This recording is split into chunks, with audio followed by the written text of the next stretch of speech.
এই গাইজ কি খবৰ আপোনালোকৰ আশা কৰোঁ সকলোৰে ভাল তিনিদিনীয়া কাৰ্যসূচীৰে আমি লুইতপৰীয়া আজি গৈ আছোঁ নলবাৰী কালাত গৈ আছোঁ মানে ওলাই আছোঁ আৰু মাছখন অহাত অলপ দেৰি হৈছে আজিকালি ৰংপুৰৰ লখিমী জিলাম তাৰপিছত গংগাবাৰীৰ সৈতে পুনৰ লগ হ'ম আজি মানে কালাগ ষ্টেজত আৰু কালাগৰ কালাগেই নে আৰু কিবা ঠাইৰ নাম আছে সেয়া নাজানো গৈ পাইহে গম পাম আপোনালোকক দেখাই থাকিম মই আজি পিছে ভিডিঅ'টো এনেকৈ মানে ষ্টাৰ্ট কৰিছোঁ দেই বেকগ্ৰাউণ্ডত চাউণ্ড সৰহকৈ আহিলেও কমপ্লেইন নকৰিব আৰু নাট্যকাৰকেইজনৰ নাম নক'লেতো দাই নধৰিব আকৌ দেই তাকে কালি ক'লে বাছখন বোলে 8টা বজাতে অহা কথা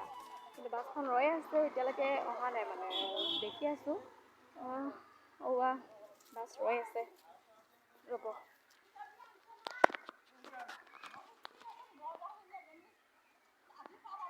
ৰ'বা দেখিছেনে বাছখন ৰৈ আছে পিছে অহা নাই কোনোবা মানুহ আহি নাই পোৱা বুলি কৈছে তাৰপিছত মই য'ৰ পৰা ভিডিঅ' কৰিছোঁ এয়া নামঘৰৰ এটি দৃশ্য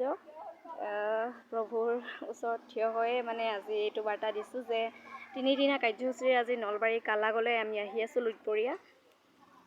দাদাহঁতো বহি আছে আগফালে দেখাইছোঁ ৰ'ব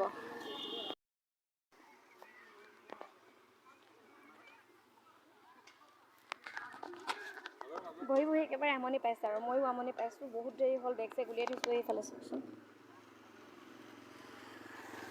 দেখিছেনে তাকে এতিয়া বাছখন আহিছে উঠাম এতিয়া বেগ দেই এইফালে চাওক